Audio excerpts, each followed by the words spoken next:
Oui, madame. Très bien. Donc, voilà. Donc, on va passer notre cours de diagramme de classe qu'on connaît déjà. Et puis, le diagramme de classe, c'est un diagramme qui modélise l'aspect statique de notre système ou bien de notre logiciel. Voilà, donc l'aspect statique de notre logiciel. Il y a des notions qu'on connaît déjà parce qu'on les a vues à travers le TP et vous les avez initialement vues à travers le paradigme orienté objet. Donc, on ne va pas trop tarder. Donc, parmi les paradigmes orientés objet, nous avons la notion de classe et d'objet, l'encapsulation, l'héritage, polymorphisme et ainsi de suite. La classe, c'est quoi? C'est un type de données, c'est une abstraction pour un type de données. Cette classe, elle a deux parties, une partie attribut, une partie méthode. C'est-à-dire la partie attribut, c'est le côté statique, et la partie méthode, c'est le côté dynamique. Voilà. Donc, la partie méthode, c'est une partie qui est commune à tous les objets. D'accord? Par contre, la partie attribut, c'est selon la valeur attribuée selon la valeur de chaque attribut pour un objet. Par exemple, si j'ai deux objets, il se peut qu'ils aient des valeurs, des attributs différentes. Mais les méthodes, elles sont partagées par tous les objets. Alors, l'objet, on connaît, c'est une instance d'une classe. Donc, quand vous créez une classe, c'est-à-dire que vous avez créé le moule, et à partir de ce moule-là, vous pouvez fabriquer des objets sur ce moule-là. Alors, les objets sur ce moule, c'est la notion d'objet, c'est l'instanciation d'objet. Alors, vous avez, par exemple, ici, une classe Kant, vous avez des attributs, propriétés soldes, les méthodes, etc. Et vous avez ici, à chaque fois, une instanciation de la classe Kant. Donc, pour le premier objet, nous avons le propriétaire, l'attribut propriétaire, c'est Kamel.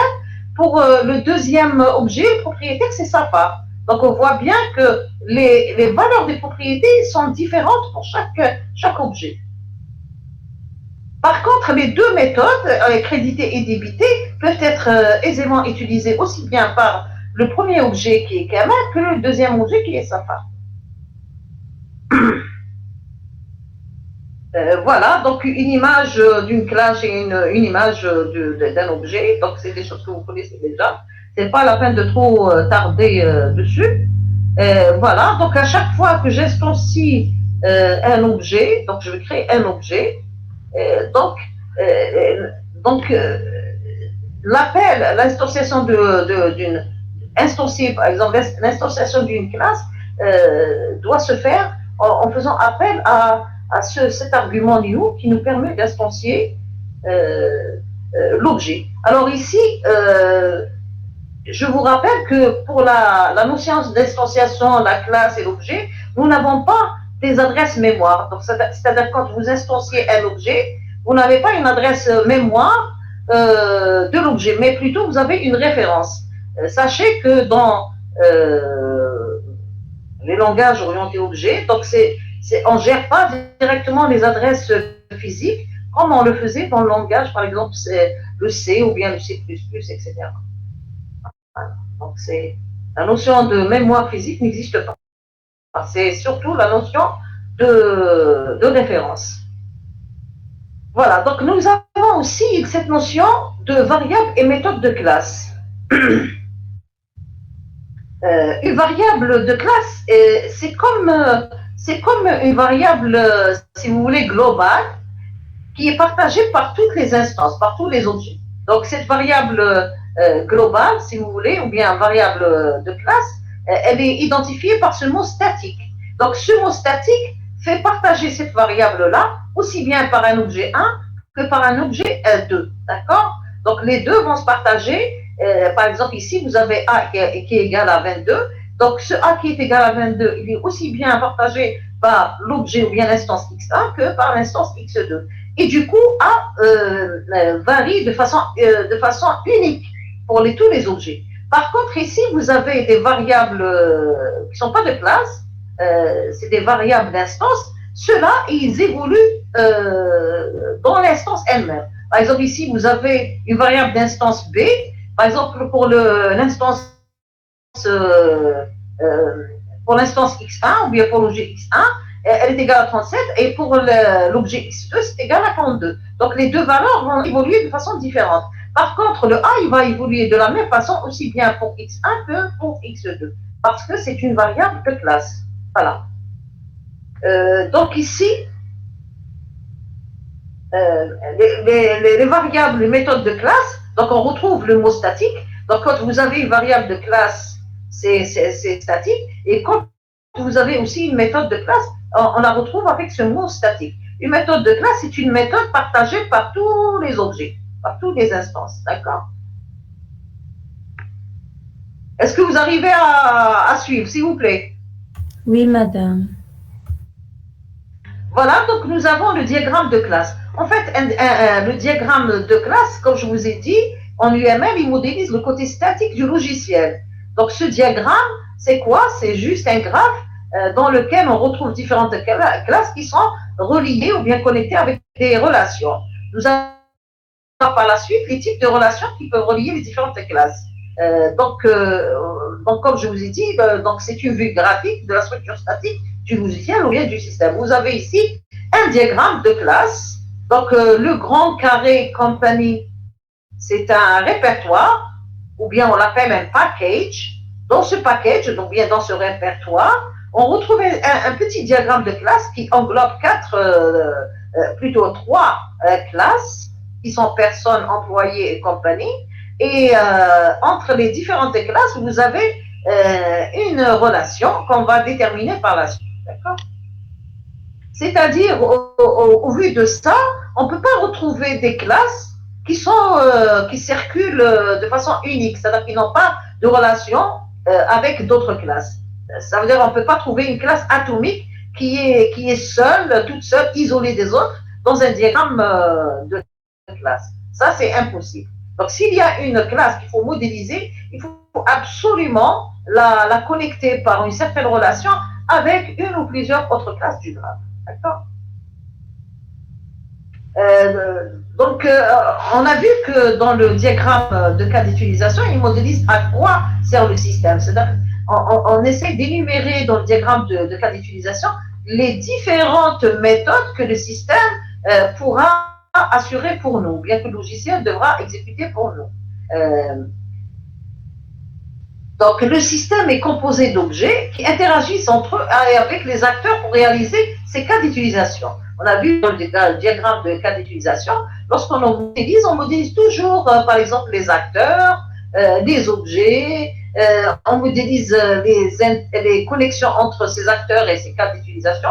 C'est pour dire que ces acteurs, ce sont les déclencheurs de ces cas d'utilisation ou bien de ces méthodes.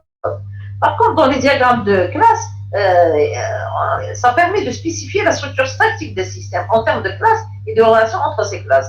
Donc, nous avons dit que la classe, c'est deux parties. C'est la partie statique, donc qui est modélisée à travers les champs ou bien avec des attributs. Et la partie dynamique, c'est les méthodes. Justement, ces méthodes-là, ces méthodes sont l'ensemble des méthodes qui ont été initialement modélisées donc, à travers les cas d'utilisation. Je vais voir, je crois qu'il y a des personnes qui veulent rentrer. Attendez, je vais voir s'il y a des personnes qui demandent à être admis. Oui, peut-être.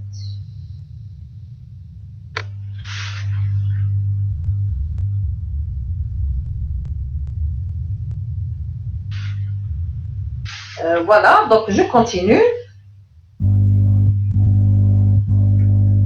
La classe, c'est quoi? Donc, c'est trois parties. C'est l'identité de la classe, c'est-à-dire le nom de la classe, l'état de la classe et le comportement de cette classe. L'état, c'est les différentes variables ou bien les différents attributs et le comportement, c'est les différentes méthodes.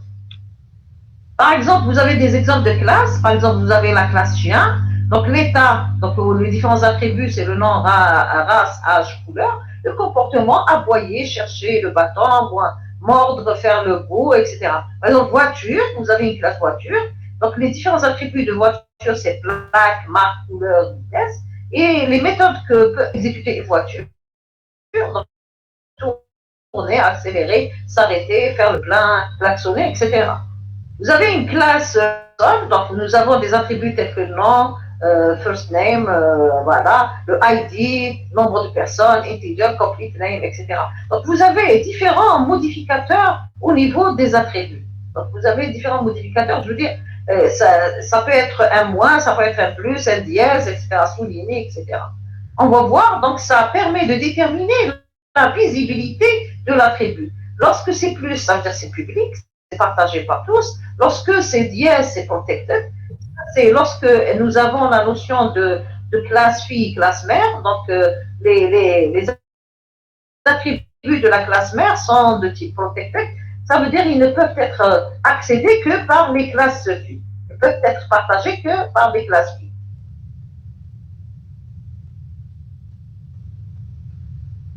Voilà, donc nous avons aussi les attributs de classe. Voilà, un attribut de classe est souligné et un attribut peut être dérivé, préfixé par le slash. Donc vous avez vu ici les attributs de classe. Lorsque je modélise un attribut de classe, je ne vais pas écrire statique, mais je vais plutôt le souligner. Donc, nombre de personnes, c'est un attribut de classe, ça veut dire il est statique, donc c'est une variable ou bien un attribut qui est utilisé par l'ensemble des instances de la classe. Et je peux composer le nom complet en utilisant ce slash-là, ça veut dire que je vais mettre le nom, suivi du prénom, etc., ID, etc.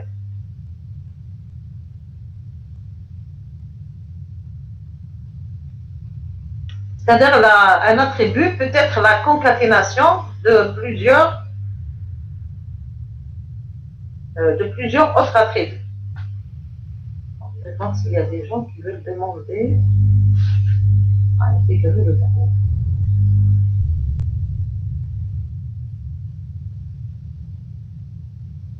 Voilà.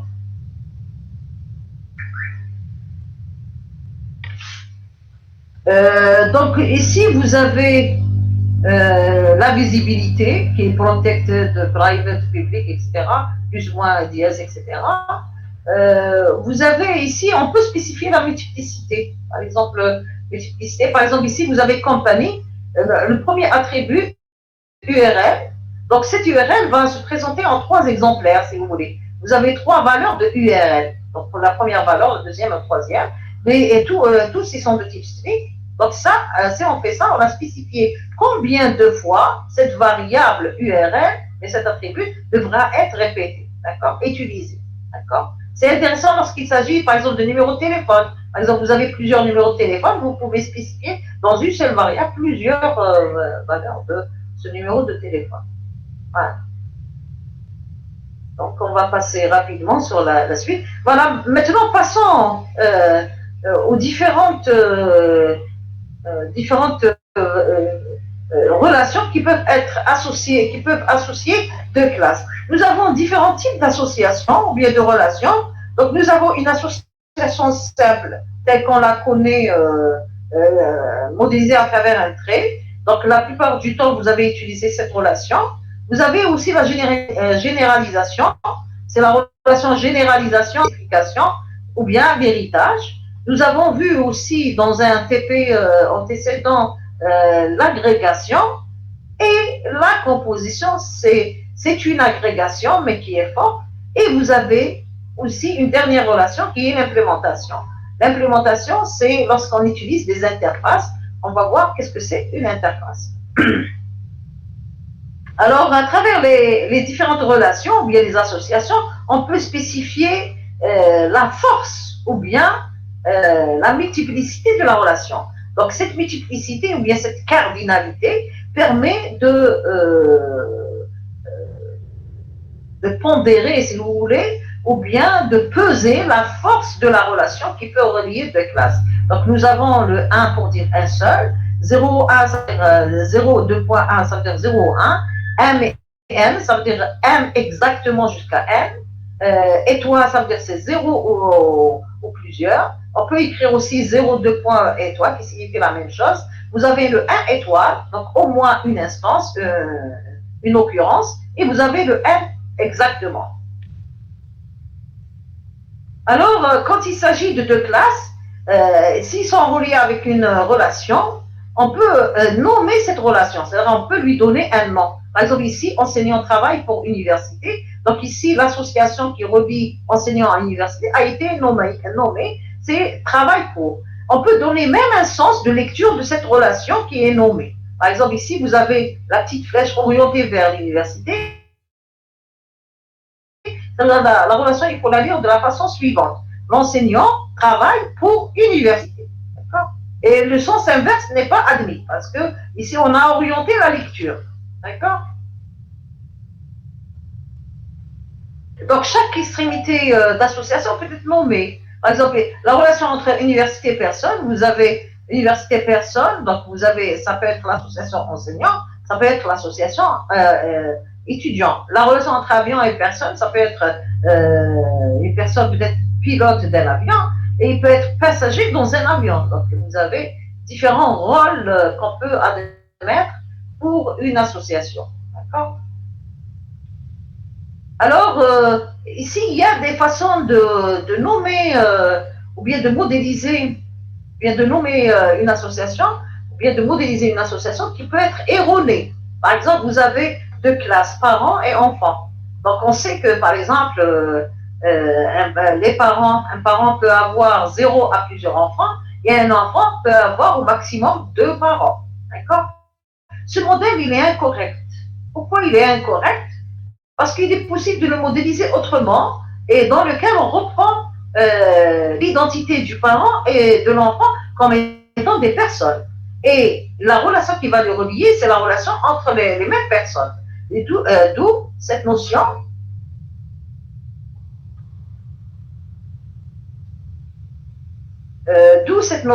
de relation réflexive.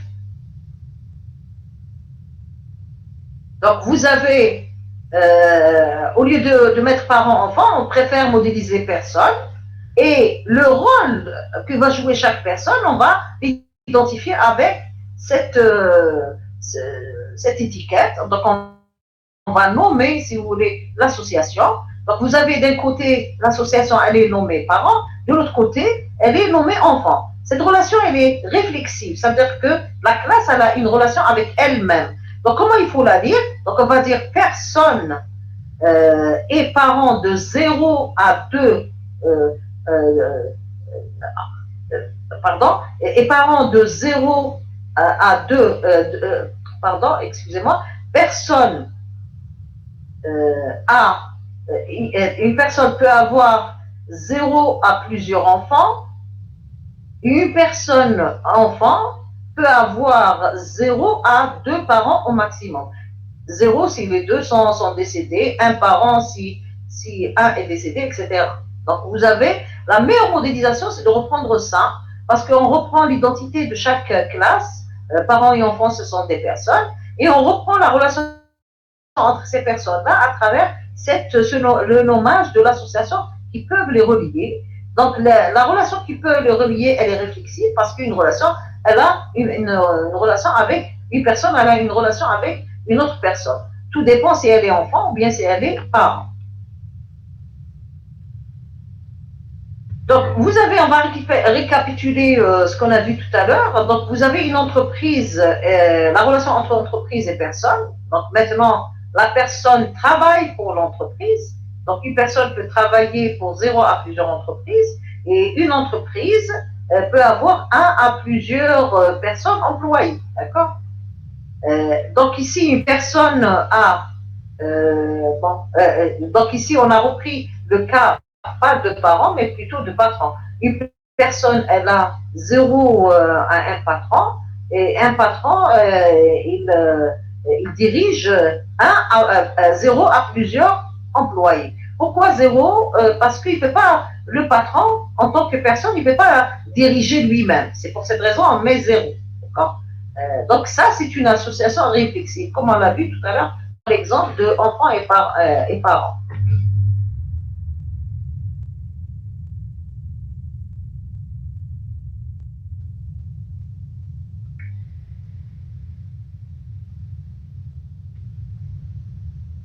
Excusez-moi.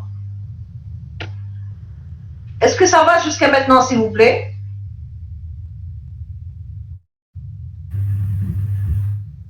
S'il vous plaît, est-ce que vous êtes toujours là? Oui, madame. S'il vous plaît. Voilà, donc je vais reprendre.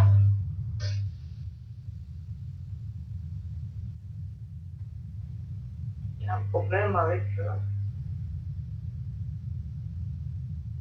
voilà, attendez. Oh, je vais fermer celui-là. Attendez, j'ai un problème avec ça. Fermé.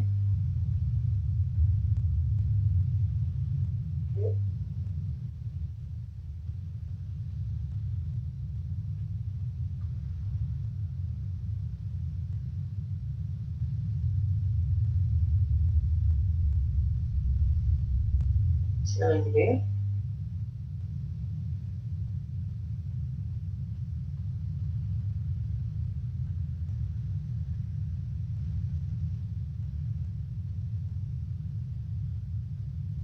Voilà, donc je reviens à notre... Vraiment désolée pour ça.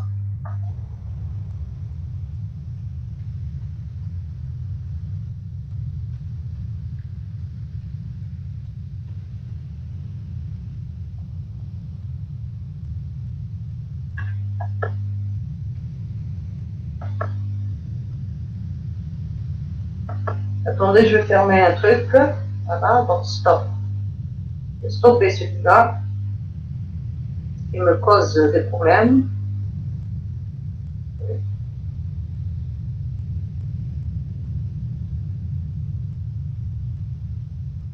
Un petit moment.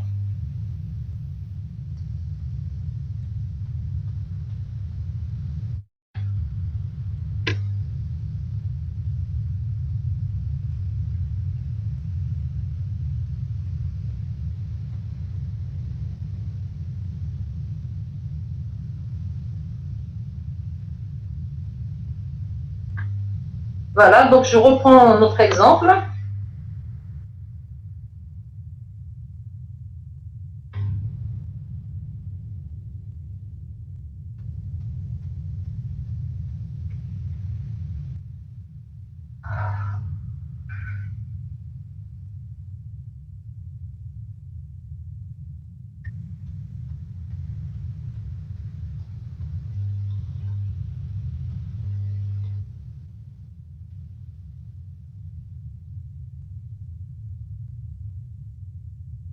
On a vu cet exemple-là. Maintenant, multiplicité. Donc, on avait dit la multiplicité, c'est pour peser la force de l'association. Par exemple, ici, vous avez multiplicité 1, c'est une multiplicité faible. Par contre, de l'autre côté, elle est forte. Donc, 0 et 3, c'est fort. D'accord comment naviguer ou bien comment faire la lecture dans une association? Donc, ici, tout dépend. Si elle est orientée, s'il y a une petite flèche, donc il faut lire dans le sens de la flèche. Par exemple, ici, vous avez citoyen, vote pour candidat. L'inverse, on ne va pas modéliser le côté inverse parce qu'il n'y a pas un sens de navigation. S'il n'y a pas du tout de flèche de navigation, donc il faut lire l'association des deux côtés.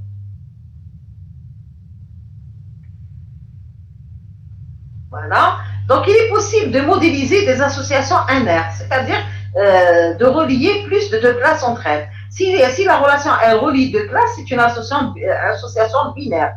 Par contre, si elle dépasse deux, elle devient une association inerte. Comme vous voyez ici, vous avez classe 1, classe 2 sont associées avec une association inerte. Ce symbole, ce n'est pas le symbole d'agrégation, mais plutôt, il permet de relier plus de deux classes. D'accord?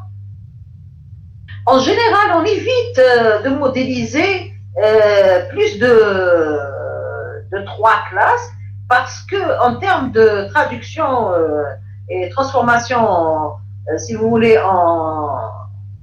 en base de données, ça devient très complexe à gérer. D'accord donc, ici, vous avez une relation de 3 classes. On vous dit il faut utiliser, utiliser la modélisation NR que lorsque il n'y a aucune solution possible pour modéliser en binaire. Donc, s'il n'y a pas de solution, on est obligé de modéliser en NR. Mais toujours est-il, veillez à ce que la modélisation NR ne dépasse pas 3 classes ensemble. D'accord? Il est possible d'avoir 4, mais c'est un cas extrême. Donc, s'il y a solution pour ne pas utiliser une relation ou bien une association qui relie 4 classes, il faut l'éviter. Donc, ne pas dépasser 3. Vous avez l'exemple suivant, vous avez projet, langage et personne. Donc, c'est une submodélisation dans laquelle on spécifie que pour chaque projet, on va le programmer avec plusieurs langages et puis il va être programmé par plusieurs personnes. D'accord? Donc, nous avons vu la relation réflexive, donc la relation personne avec personne, dans le contexte époux-époux, dans le contexte ami-ami, enfant-parent, etc. On a vu ça. Maintenant, on passe à un autre type d'association, qui est l'association qu'on appelle agrégation. Donc, vous avez l'agrégat. Devant l'agrégat, existe le symbole d'agrégation qui est un losange vide. Et vous avez les éléments qui vont composer ou bien qui vont appartenir à cet agrégat. Donc, l'agrégation, c'est un cas particulier d'association. Ce n'est pas symétrique. Vous avez vu dans le cas de l'association, vous pouvez aller d'un sens et de l'autre sens s'il n'y a pas un sens de lecture, s'il n'y a pas un sens de navigation. Donc, c'est symétrique. A implique B et B implique A. Mais par contre, dans l'agrégation, ce n'est pas symétrique. Donc, vous avez un seul sens. Par exemple, l'agrégat doit comporter plusieurs éléments et pas l'inverse. D'accord? Exemple d'agrégat, vous avez par exemple une tondeuse à gazon. Donc, cette tondeuse à gazon comporte plusieurs lames, on peut avoir plusieurs moteurs, roues, carters, etc. Donc, vous avez différentes compositions possibles de cette tondeuse à gazon.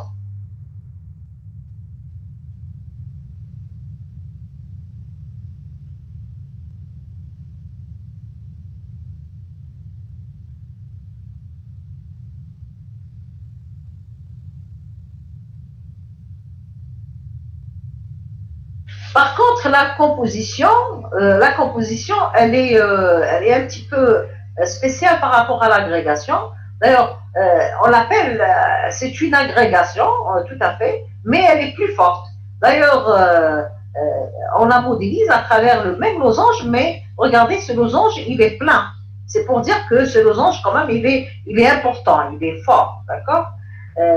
Donc, et sa signification sémantique, c'est quoi?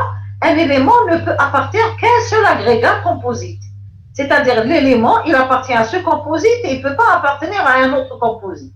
D'accord? Chose qui était différente pour l'agrégation. L'élément peut appartenir à cet agrégat, il peut aussi appartenir à un autre agrégat. Dans la composition, non. L'élément appartient à ce seul composite. Il ne peut pas appartenir à deux composites différents. Et du coup, la destruction du composite entraîne la destruction de tous les éléments, bien de toutes les parties. Donc, si je supprime le composite, les éléments vont être supprimés aussi. Donc, ils vivent ensemble, ou bien ils meurent ensemble. Ils meurent ensemble quand est-ce? Lorsque je supprime le composite. Donc, dans ce cas-là, le composite, il est responsable du cycle de vie des parties. Les parties ne peuvent pas exister sans le composite. Et en plus, les parties ne peuvent pas faire partie d'un autre composite autre que celui-là. D'accord? Voici un exemple. Vous avez une entreprise composée de plusieurs divisions. Bien sûr, cette division, elle appartient à la seule entreprise qui est celle-là, donc un seul composite. La division est composée de plusieurs services et un service peut appartenir qu'à cette division. Et vous avez, dans une entreprise, travaillent plusieurs personnes. Bien sûr, une personne travaille pour l'entreprise. Donc maintenant, si on supprime l'entreprise, c'est sûr et certain que ces divisions, les divisions de l'entreprise vont être supprimées. Bien sûr, si la division est supprimée, les services de cette division vont être supprimés aussi. Ils n'ont pas lieu d'exister sans l'entreprise. D'accord? Alors, une question se pose. Quand est-ce que je dois choisir à modéliser? Quand est-ce que je tranche? Je vais utiliser une composition ou bien une agrégation. Donc, pour décider lesquels des deux il faut modéliser, il faut répondre à ces deux questions suivantes. La première question, est-ce que la destruction de l'objet composite, du tout, le global, implique nécessairement la destruction des objets composants, ou bien les parties? quand les composants ne sont pas autonomes vis-à-vis de ces composites. Alors, je me pose la question, est-ce que le composite, si je supprime les parties, peuvent exister seuls? S'ils ne peuvent pas exister, ça veut dire qu'ils devront être supprimés avec, d'accord, le composite. La deuxième question, lorsque l'on copie le composite, doit-on aussi copier les composants? Ou est-ce qu'on peut les réutiliser? Auquel cas, un composant peut faire partie de plusieurs composites. Si la réponse, c'est on repart par l'affirmative à ces deux questions, on doit utiliser une composition. C'est-à-dire que là, ça nous permet de trancher. Ça, c'est l'utilisation de la composition et ce n'est pas de l'agrégation. D'accord? Alors maintenant, on arrive à un autre type. Voici plutôt un autre exemple. Là, on met en relief la notion de composition et d'agrégation. Donc, vous avez la relation entre l'école et le département. Donc, pour une école, elle a plusieurs départements. Donc, c'est la relation de composition. Pourquoi? Parce que si l'école ne devait plus exister, tous les départements qui lui appartenaient ne vont plus exister aussi. Par contre, ici, vous avez l'école, vous avez la relation entre l'école et étudiants. Donc, dans une école, je trouve beaucoup d'étudiants, plusieurs étudiants. Ça veut dire ici, les étudiants vont appartenir à l'école. C'est une agrégation. Pourquoi? Parce que si je supprime l'école, les étudiants, les élèves ou bien les étudiants vont continuer à exister parce qu'ils peuvent rejoindre une autre école autre que celle que je viens juste de supprimer. Donc, l'existence de l'étudiant ne dépend pas de l'école, elle est indépendante, donc, puisqu'il peut être relié à une autre école. Par contre, l'existence du département, elle est dépendante de l'école, puisqu'il ne peut pas exister le département sans l'existence de l'école. D'accord? Ça, c'est une composition. La suppression du composite implique la suppression des parties de ce composite. Pour l'agrégation, la suppression de l'agrégat n'implique pas la suppression des éléments agrégés. Est-ce que ça va jusqu'à maintenant? S'il vous plaît, est-ce que ça va? Donc, on peut sauter ce diapo. Oui, madame. On peut sauter ce diapo parce que c'est la navigation, c'est pas important. Vous avez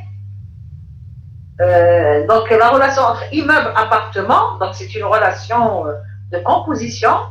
La relation entre fenêtre, je veux dire une fenêtre Windows, hein, fenêtre avec l'ascenseur, la barre de titre, la zone de dessin, c'est aussi une relation de composition. Il ne peut pas exister, par exemple, il ne peut pas exister un ascenseur, une barre de titre, une zone de dessin sans une fenêtre, d'accord? Comme il ne peut pas exister un appartement s'il n'y a pas le bâtiment, il n'y a pas l'immeuble. Donc, c'est une relation de composition.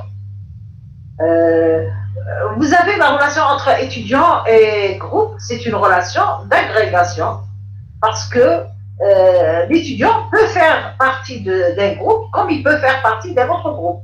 Donc, il n'est pas rattaché au groupe pour l'éternité. D'accord?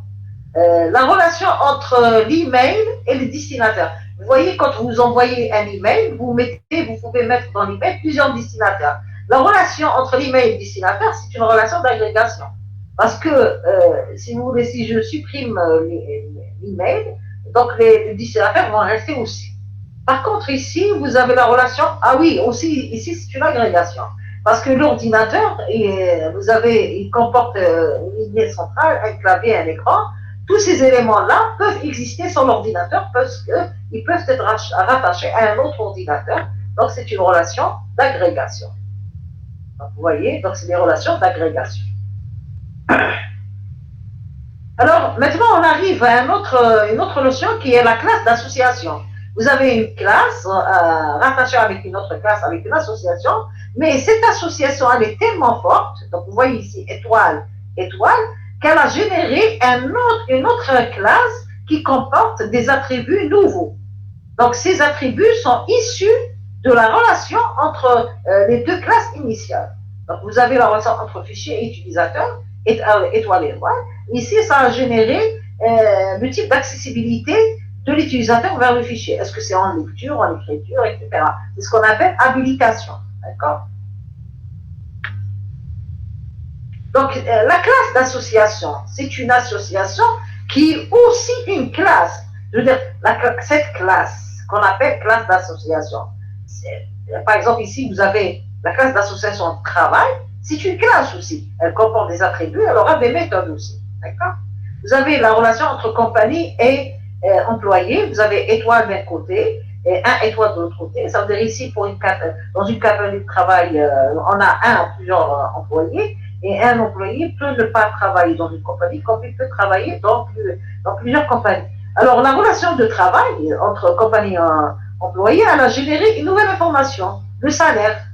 Parce que pour chaque employé, lorsqu'il a travaillé dans une compagnie, il avait un salaire. S'il travaille il avait travaillé dans plusieurs compagnies, pour chaque compagnie avec laquelle il a travaillé, dans laquelle il a travaillé, il aura des informations différentes du salaire.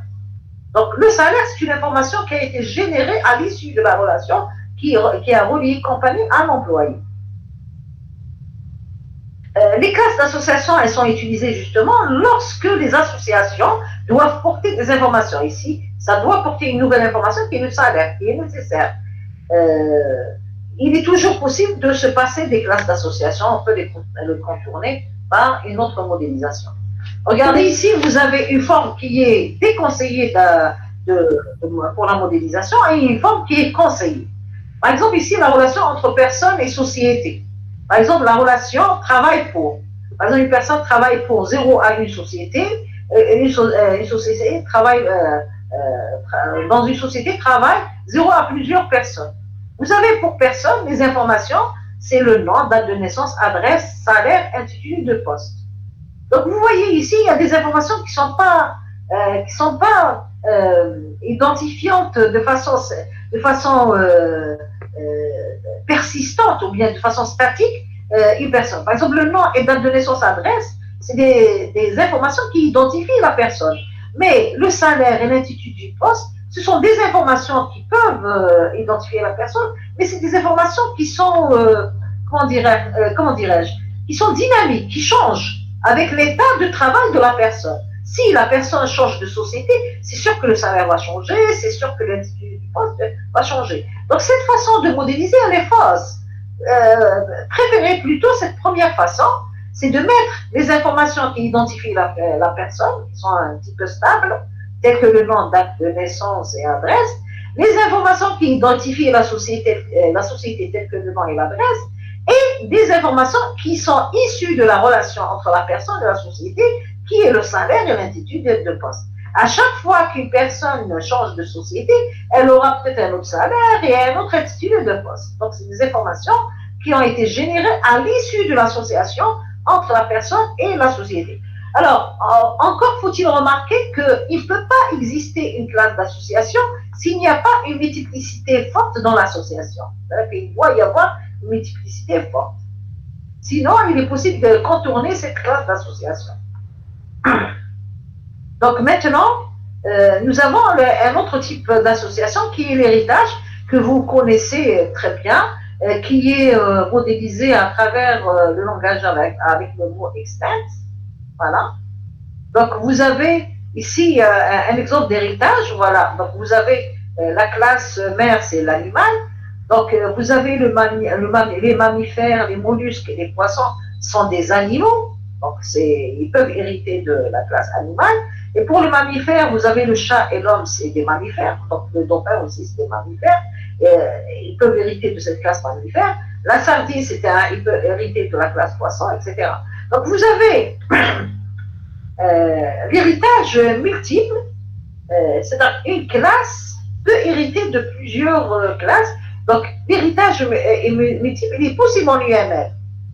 Si j'ai une classe, elle peut hériter, donc ce n'est pas le cas ici, je n'ai pas un cas où une classe hérite de plusieurs. Je peux avoir, par exemple, en UML, une classe qui va hériter de plusieurs classes. Ça, c'est possible en termes de modélisation. Mais si je veux programmer ce modèle-là avec l'héritage multiple, il n'est pas possible de le faire en Java, parce que Java n'admet pas l'héritage multiple. Donc l'héritage, on sait comment le modéliser, donc à travers ce triangle vide. Donc vous avez la superclasse et la sous-classe, si vous voulez, la classe mère et la classe fille. Donc, c'est la relation aussi de généralisation, spécification, généralisation. Spécification, c'est la classe fille, généralisation, c'est la classe mère.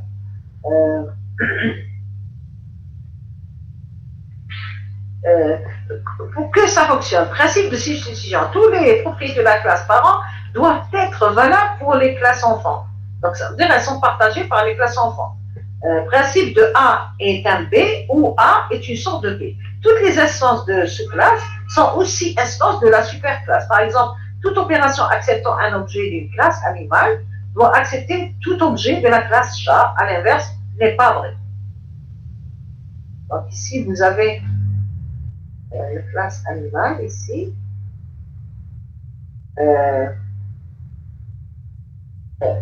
Donc vous avez ici, pardon, le principe de A est un B, où A est une sorte de B. Toutes les instances de la sous-classe sont aussi instances de la superclasse. Voilà, parce qu'il y a cette notion d'héritage. Par exemple, si je prends par exemple le chat, tous les chats sont des mammifères. Et tous les mammifères sont des animaux, et pas l'inverse. Par exemple, je ne peux pas dire tout animal est un mammifère. L'inverse n'est pas vrai. Et tout un mammifère est un chat. C'est pas vrai. Mais plutôt, la sous-classe est une sorte de la superclasse. Tous les chats sont des mammifères, et tous les mammifères sont des animaux, et pas l'inverse. C'est ce qu'on veut dire par ce principe de substitution. D'accord? Donc, on avait dit que l'héritage multiple est possible en IML, il n'est pas possible en Java. Alors, par exemple, donc la notion d'héritage, il n'y a pas l'héritage réflexif. Par exemple, une classe A ne peut pas hériter d'elle-même. Ça, c'est faux. La classe A hérite d'elle-même? Non, c'est faux. Donc, ça veut dire que la relation d'héritage n'est pas réflexive, elle n'est pas aussi symétrique. Par exemple, j'ai une classe A qui hérite de B et la classe B qui hérite de A. Ça, c'est faux. Donc, l'héritage n'est pas réflexif, il n'est pas symétrique. Il est par contre transitif. Par exemple, si A hérite de B et B hérite de C, ça veut dire A hérite de C. Donc, c'est transitif. Héritage multiple, vous avez par exemple la classe, ici pour cet exemple-là, vous avez la classe cheval, elle hérite de deux classes, quadrupèdes et herbivores. En termes de modélisation UML, c'est possible, ça c'est correct, mais en termes de traduction Java, ça c'est impossible. Alors, comment éviter l'héritage multiple si je veux programmer? Par exemple, supposons que j'ai ce modèle-là, je veux le programmer en Java. Donc, comment éviter cet héritage multiple? Donc, il y a deux moyens, si vous voulez. La première solution, c'est déléguer. Ça veut dire ici, j'ai une classe C qui va hériter de la classe A et de la classe B. Donc, comment je vais faire? Je vais les transformer tous les deux en classe d'agrégation. Ça veut dire ici, la classe C va comporter des éléments de A et va comporter des éléments de B. Ça traduit bien cette notion d'héritage. Parce que quand C hérite de A, ça veut dire quoi? C est en quelque sorte A. Ça veut dire qu'il comporte A. Il partage A. D'accord? Alors, ce partage-là, on préfère le mettre ici dans le C à travers cette relation d'agrégation. Donc, les deux relations d'héritage vont être transformées en deux relations d'agrégation pour contourner l'héritage multiple qui n'est pas possible de le programmer en Java. Il y a une deuxième solution, c'est la plus simple aussi. Donc, vous avez l'héritage multiple de C hérite de A et de B. Alors, je vais garder une seule relation d'héritage, donc C va hériter de A, et la deuxième relation d'héritage, je la transforme, comme tout à l'heure, en agrégation. Et cette agrégation veut dire quoi? Que dans le C, j'ai des éléments de B. Il comporte des éléments de B. Et ici, la relation d'héritage, qu'est-ce qu'elle dit? La relation d'héritage dit que C est une sorte de A. C'est-à-dire qu'il partage la même chose que... c'est une sorte de B, il partage la même chose que B. Donc, deux solutions possibles pour transformer cet héritage multiple qui n'est pas possible de programmer en Java. Il est possible de le programmer en langage C++. Le langage C++ admet l'héritage multiple. Nous avons aussi la notion de classe abstraite. Une classe et méthode abstraite aussi. On dit une méthode est dite abstraite lorsqu'on connaît son nom-tête, c'est juste la signature, mais on ne sait pas la manière comment elle va être réalisée. C'est-à-dire cette méthode, elle n'a pas une implémentation. On connaît juste sa signature. D'accord? Donc la classe est dite abstraite si elle comporte au moins une méthode abstraite. D'accord? Donc par exemple ici, vous avez un exemple. Ici, vous avez la méthode dessinée. Vous avez ici donc la méthode dessinée, vous avez ici figure pleine, abstraite. Donc ça, implémentation de l'opération dessinée, cette classe reste car elle n'implémente pas la méthode dessinée. D'accord? Donc cette classe, elle devient abstraite parce qu'elle ne va pas implémenter la méthode dessinée. Attendez, je vais vous donner un exemple, un meilleur exemple, plus... voilà. Donc ici, vous avez une classe qui comporte des méthodes. Calcul surface, vous avez une méthode type et la méthode coloris. Donc, par exemple, calcul surface, c'est une méthode abstraite. Donc, si cette méthode, elle est abstraite, donc la classe, elle devient aussi abstraite. D'accord? Où est-ce que je vais retrouver calcul surface? Je vais les retrouver dans les classes suivantes. Calcul surface sera implémenté par la classe rectangle, sera implémenté par la classe cercle, et ainsi de suite. Pourquoi cette notion d'abstraite à ce niveau? Parce qu'au niveau de la classe mère, calculer surface, tout dépend de la nature de l'objet. Donc si l'objet est un rectangle, le calcul de la surface se fait différemment que si l'objet était un cercle. Donc, pour ne pas, il est impossible d'implémenter de différentes façons la même méthode. Donc, dans ce cas-là, on préfère la laisser sous forme de signature et on va déléguer l'implémentation concrète de la méthode. On va déléguer cette implémentation à chaque objet. Chaque objet devra implémenter calculer surface à sa façon selon ce contexte. Par exemple, pour le rectangle, ça sera longueur fois la largeur. Pour le cercle, ça sera par exemple pi multiplié par le rayon au carré. Vous voyez, disons deux implémentations différentes. Les deux implémentations, on ne pouvait pas les spécifier dans la classe mère, dans la méthode au niveau de la classe mère. Et dans ce cas-là, cette méthode, on va la laisser abstraite, ça veut dire on va garder juste la signature. Est-ce que ça va? S'il vous plaît, est-ce que vous êtes toujours là? Oui, madame.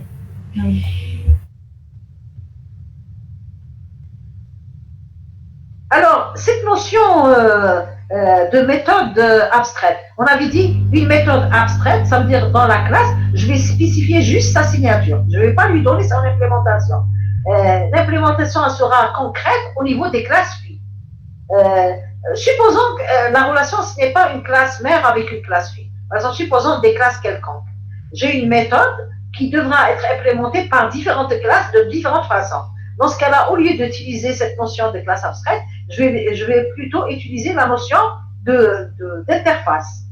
L'interface, c'est quoi? C'est comme la classe abstraite, sauf que dans l'interface, n'importe quelle autre classe peut implémenter les méthodes. C'est-à-dire, elle n'est pas obligée d'être une classe. D'accord? Donc, l'interface, c'est quoi? C'est comme la définition d'une classe abstraite. Donc, ne possède que des méthodes. Donc, une interface, j'ai que des méthodes, des signatures de méthodes. Et il n'y a pas d'implémentation de ces méthodes-là. Donc, qui c'est qui va implémenter ces méthodes-là? C'est toute classe qui va implémenter l'interface. Donc, ici, c'est important de mettre cette notion d'interface. Si je veux modéliser, par exemple, ou bien je peux concevoir mon logiciel sous forme de client-serveur. Donc, je sais,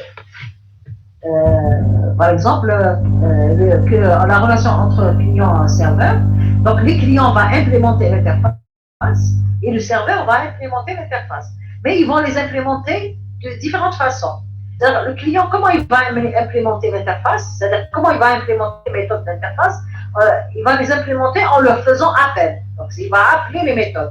Et le serveur, comment il va implémenter l'interface? Donc, ça veut dire qu'il va contenir dans le serveur, on va contenir le code métier de chaque méthode de l'interface. Et en même temps, lorsque le client fait appel à ces méthodes-là, le serveur devra répondre à l'appel du client.